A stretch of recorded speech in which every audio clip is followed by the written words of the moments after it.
Welcome into Sports Memo's betting podcast, NFL opening line report each and every Monday with Teddy Covers. Teddy, happy Monday morning to you. How you feeling?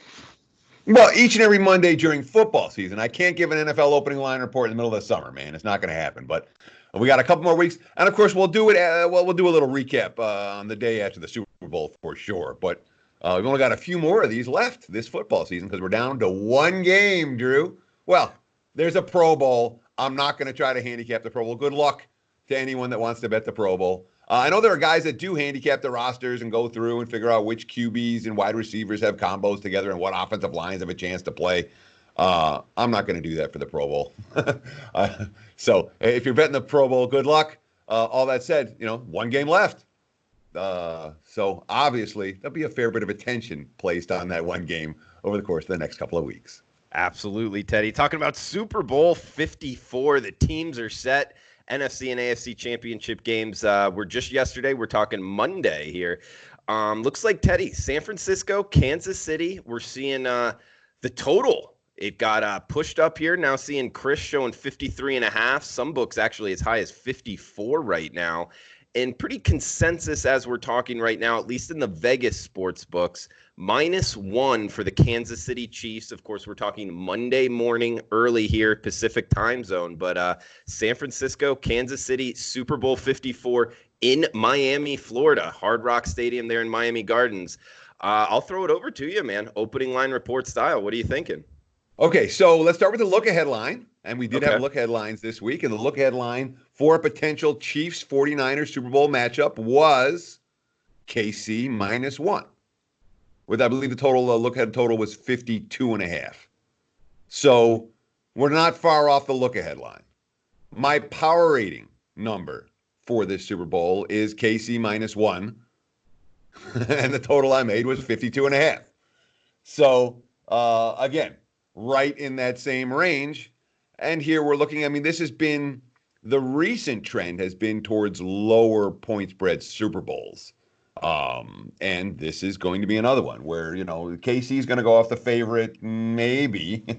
I wouldn't be surprised if we see a little bit of San Fran money driving it back based on one factor and one factor only. Because from a handicapping standpoint, all right, you have the best quarterback in the NFL on one side and the defense that's playing the best in the NFL on the other side.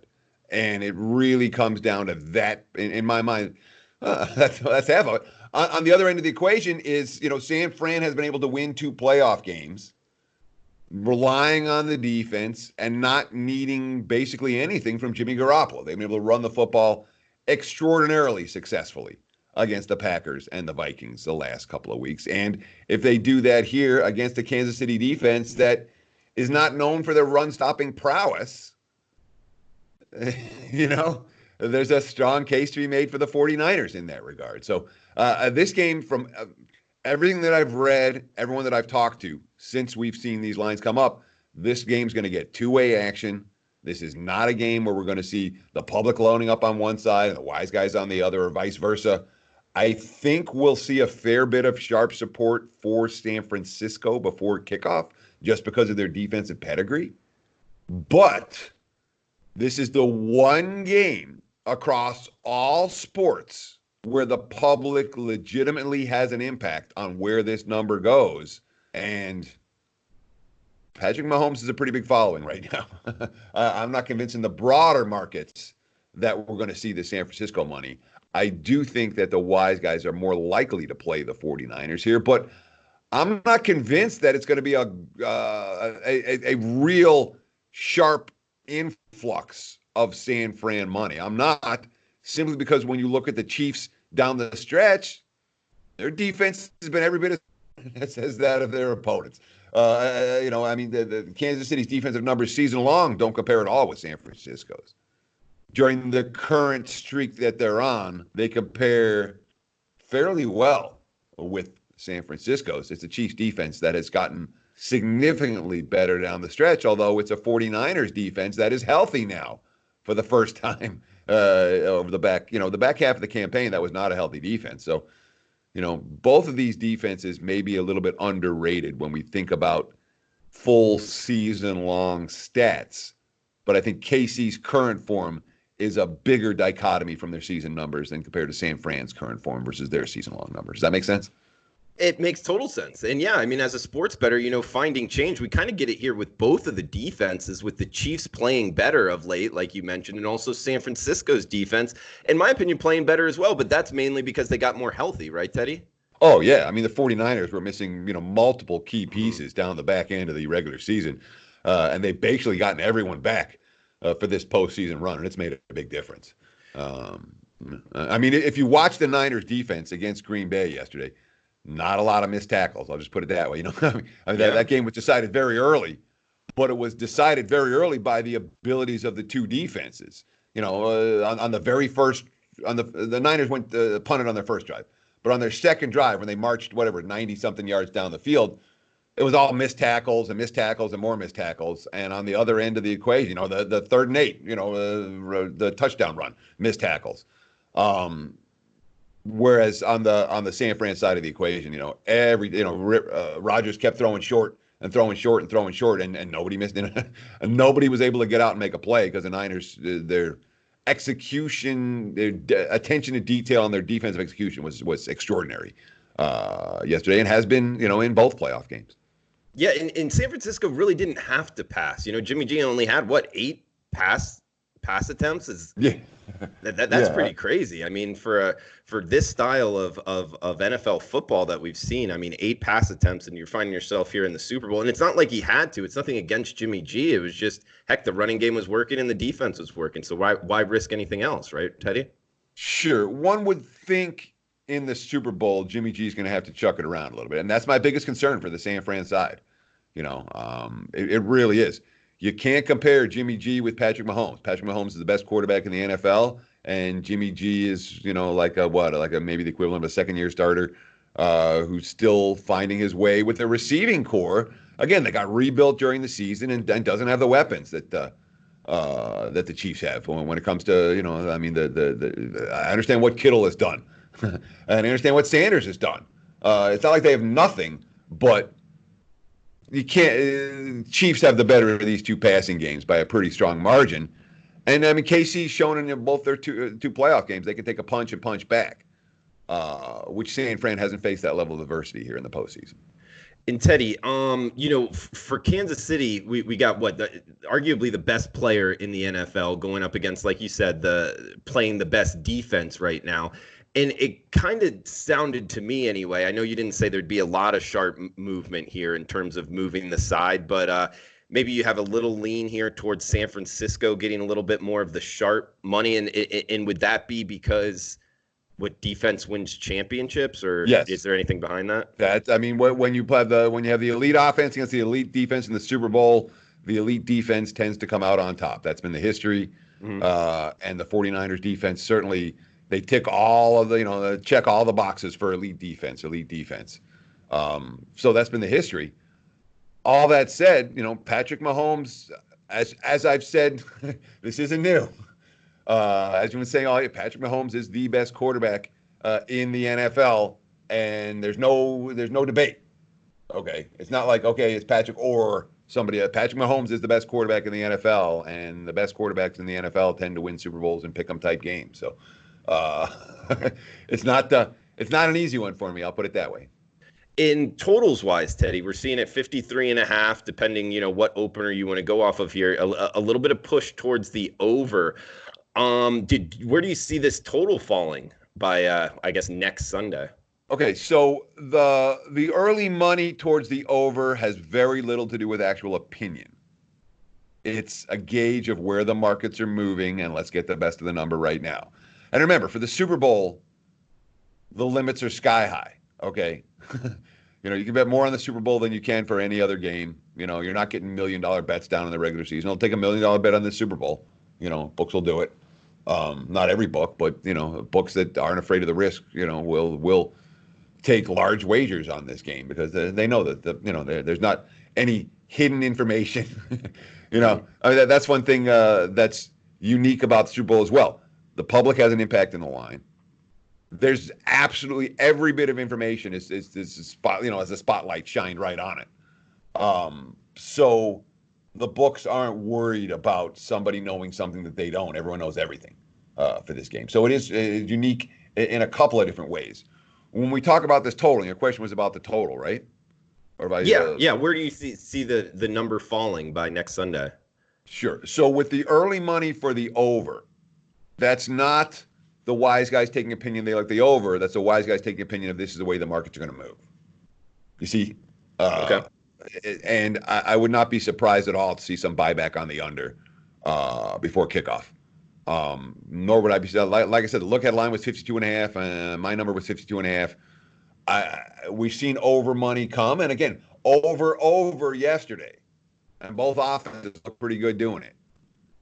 So it's not like the public's about to start pounding the under here. And we talk about how high does it go before the buyback comes. I think we see some buyback on the under here. But as long as the total's going up, there's no reason to start that buyback process. So that might come very late.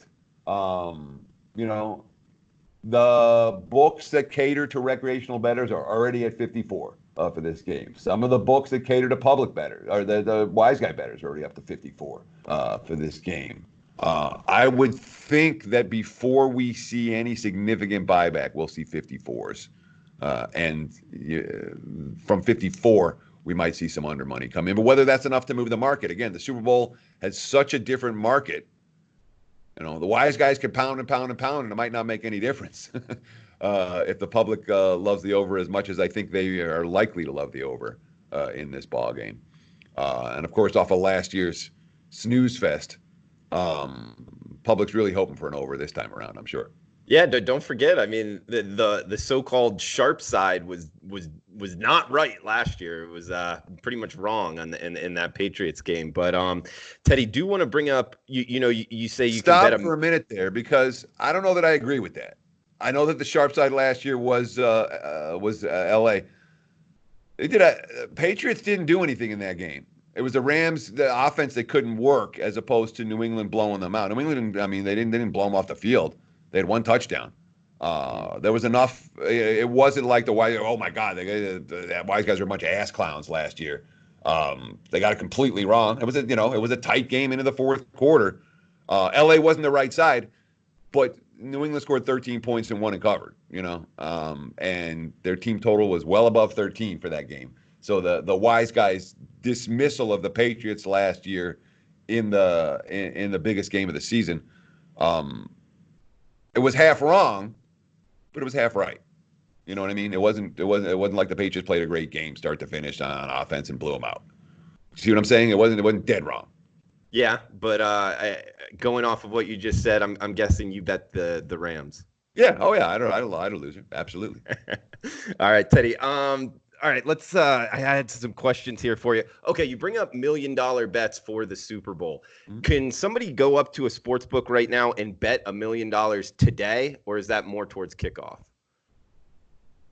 That's an interesting question. I would think that someone wanted to bet it today. Again, for $1 million bet, you got to get approval.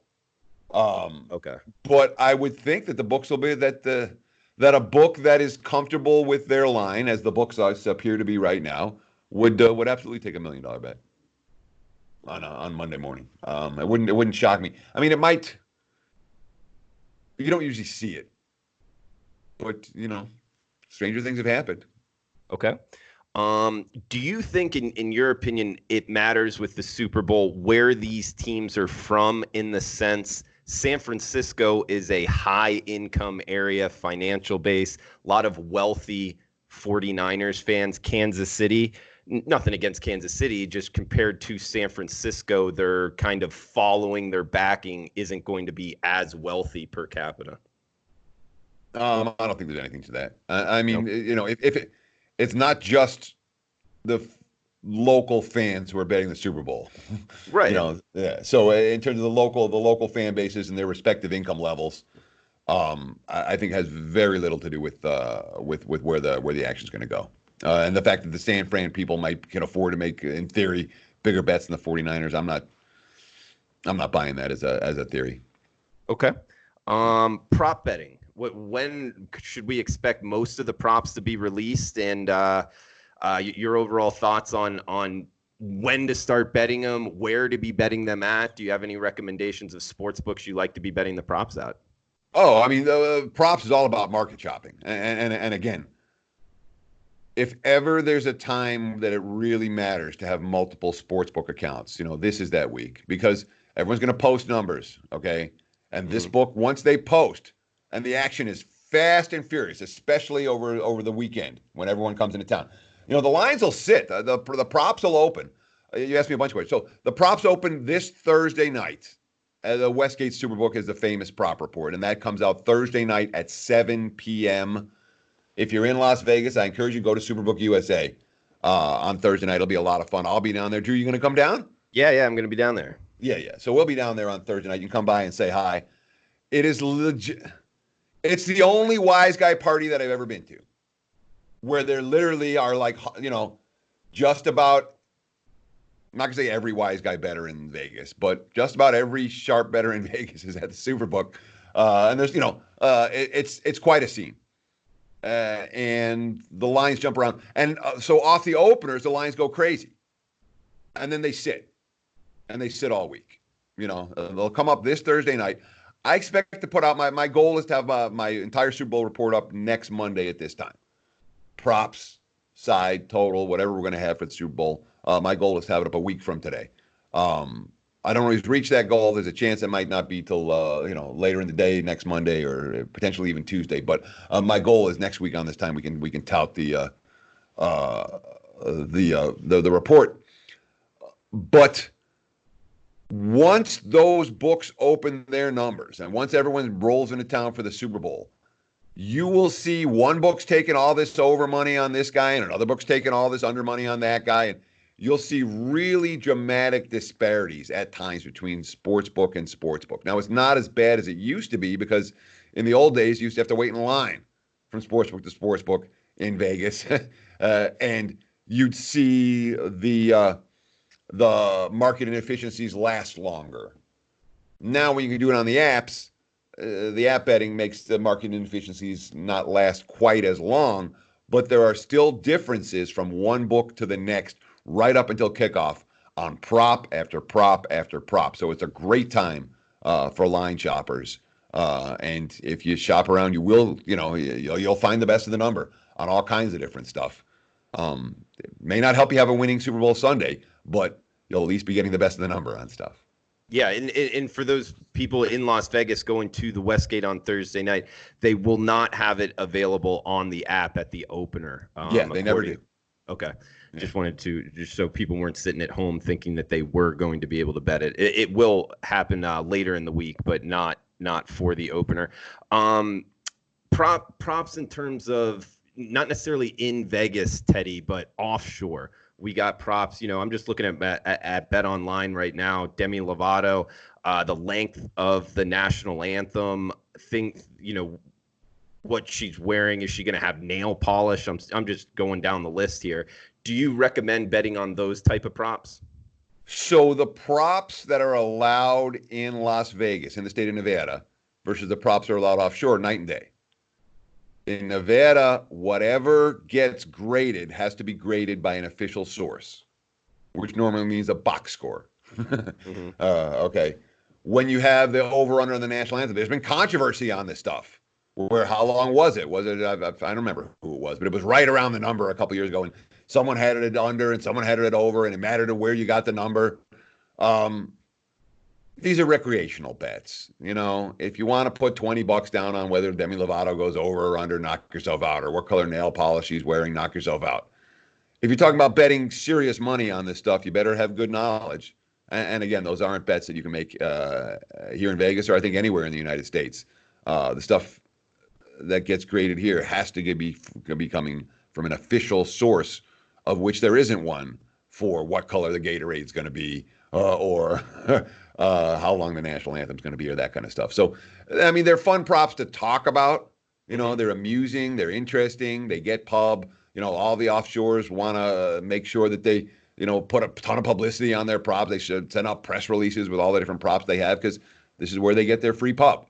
But you're getting free marketing dollars when you do that stuff. but it has very little, in terms of actual betting results. It's the kind of stuff you like betting. Knock yourself out, but those are bets you got to keep small.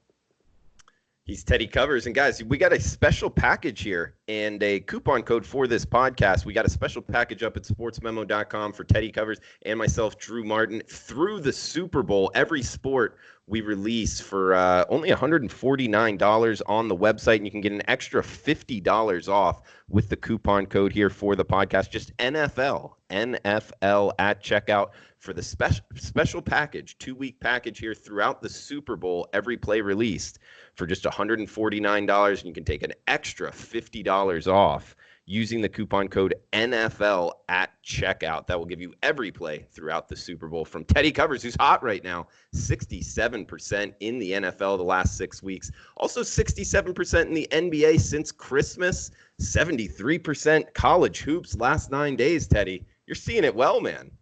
Well, I mean, it's been a pretty good run. I had a good weekend. Yesterday wasn't a great day. Hoops has been really good. The NFL has been solid for the better part of the back end of the campaign. And I'm not the only one who's seeing things pretty good right now, Drew. I had a rumor that you've hit, 9 of your last 10? 90% all sports run? I'd like to see that, buddy. Well done. And, of course, the coupon code is good for you as well as me. Take advantage. It really is, and the advantage of this, obviously, you get every play between now and the Super Bowl, whether it's NFL, whether it's the NBA, college hoops. You got the prop package, you get the Super Bowl package. And for $99, I think that's a pretty good deal. Absolutely. All the plays, including the prop package, every sport throughout the Super Bowl, $50 off using the coupon code NFL at checkout. That's a special package there at sportsmemo.com. We just got a late question here from Aaron Williams on Twitter. Teddy, how do you handle right side wrong result with your plays? Not a miracle play that is a bad beat for you, but a game where you got the right number, game played out exactly as you forecasted, but it's a losing ticket. So if the game played out exactly how I forecasted, it wouldn't be a losing ticket. I appreciate the question, Aaron. But yeah.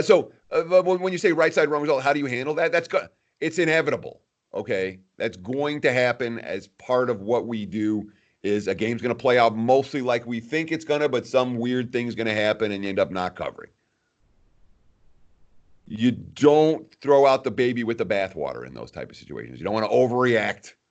So, I messed everything up. I had it all wrong. No, you had it right. You had a bad luck result in those games. Those can and will happen, but it's not anything that I'm looking at. And I try to be realistic with myself, whether it was a wrong side or not. Sometimes, a lot of times, I was the right side. It was the right side. Oh, maybe it wasn't. I was trying to talk into the Rams as not being the wrong side in the Super Bowl last year. I know they were the wrong side, but they weren't that wrong of a side, was all I was saying. There was parts of the Rams' game plan that worked. Their defensive game plan worked great. Wade Phillips nailed it. The offense didn't do anything. So there's plenty of games you're going to be half right and half wrong, and whether you cash or don't cash depends on a multitude of factors. Bottom line, with any game, Aaron, and I really appreciate the question. You've been asking questions every week, and I'm happy to answer them every week. Good guy, Aaron Williams. It's a situation where it's just part of your mental approach. You're going to have tough losses where you thought you were right and where you were right. It happens all the time. In the NBA, it happens all the time. You're covering for 47 minutes and 30 seconds and not the last 30 seconds. But you just take your breath and come back and attack it the next day. You don't want to completely get turned around and overreact to what is an inevitable part of betting, which is right side wrong results. It does happen at times, and sometimes they get strung together. I mean, so my NBA has been good, and I've had, I think, 4 losses out of my last 6 or something have been like a point or half a point or a game that I'm supposed to win and I don't.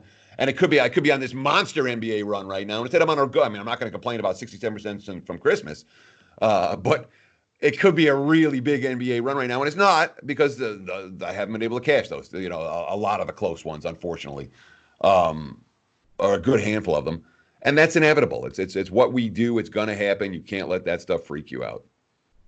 Teddy, we're just going to fire off a couple questions here off the top of my head for the Super Bowl. Kansas City, San Francisco. is either side more? Does either side gain anything over the other with the extra week of preparation, in your opinion? I think that's the advantage San Fran. Shanahan's sharp, man. Okay. Shanahan's a sharp dude in a way that nothing against Bieniemy and nothing against Andy Reid, but I mean, did you watch Andy Reid screw up the timeouts and screw up the, as they're trying to close out the game and let's make sure we don't look for a fake punt, an obvious fake punt spot. I mean, Shanahan's a bright guy, and the offensive game plans for San Fran are pretty impressive. I think 2 weeks helps him more than it might help KC. Yeah, good point. I'd agree with you. Also, I'm just thinking off the top of my head here, man. It being in Miami, I'm trying to find any advantages. Do you think there's an advantage any way you can think of it with it being in South Florida? Possibly, South Florida weather. Too hard to predict 2 weeks out, but maybe jumping on the under now, and then as we get closer, rain and wind. It's an open air stadium.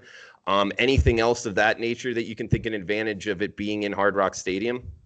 54s. I mean, if you wanted to bet the over now, I wouldn't say, no, we can't make that bet. You can absolutely make that bet. I'm not convinced it's going to go higher than 54. But it might. It's not a situation where, so far the total's going up. And when I start to see the total go down, that's when you say, all right, hurry. Okay. We haven't seen that yet. Okay. There was another Twitter question. How do you spell doodly-oop? Yes. Yes. And there's no doodly-oop for this game. There's not an emergency betting. At this stage, there is not an emergency betting alert. Not for side, not for total. If we'd have done the show last night, we could have done a doodly-oop for the total. It was clearly on the rise. That's no longer the case today. Doodly-oop is spelt doodle, DOODLE dash EE dash OOP. Doodle-e-oop. Doodly-oop, doodly-oop, doodly-oop. There you go. Well done, Teddy. All right. Yeah. Good stuff, man. Well, for future I know it's been a good pod here, man, breaking it down from the start in terms of the Super Bowl, both side, total, and some props and questions as well. Is there anything else you wanted to throw out before we shut this down, Teddy? No, I just want to say thanks for taking time out of your busy day to hang out with Drew and I. We appreciate it. Take advantage of that coupon code. Again, Drew's red hot right now. He's won 9 of his last 10, and he doesn't want to brag about it, so I'll brag about it for him. And I'm running pretty good as well, so you can get on board with any of those packages right now. Last thing I have to say for the Super Bowl, and especially in a world now where gambling, a lot of people are gambling for the first time or really getting the options in front of them for the first time. It's just one game, okay? It's Christmas for sports bettors. It is. Super Bowl is nothing like it, but it's just one game. And I hate to see people go crazy when it's just one game. I understand you're gonna. It is what it is.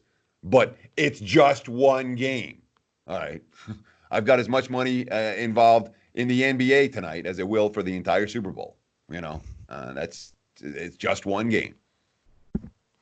I 100% agree, Teddy. And don't bet anything you can't afford to lose. Always a good mindset for sports bettors. And guys, check out Teddy covers his packages at sportsmemo.com. 67% in the NFL the last 6 weeks, 67% in the NBA since Christmas, and 73% in college hoops the last 9 days. Of course, the special package up at sportsmemo.com. You'll get every play he releases throughout the Super Bowl, available for myself as well, Drew Martin, for $149, all plays in all sports throughout the Super Bowl. And with the coupon code NFL at checkout, it will take an extra $50 off. So only $99 throughout the Super Bowl for every play in every sport. Guys, thanks for tuning in. Best of luck with your bets. We'll be back tomorrow with Andrew McGinnis breaking down the NHL. Best of luck with your bets.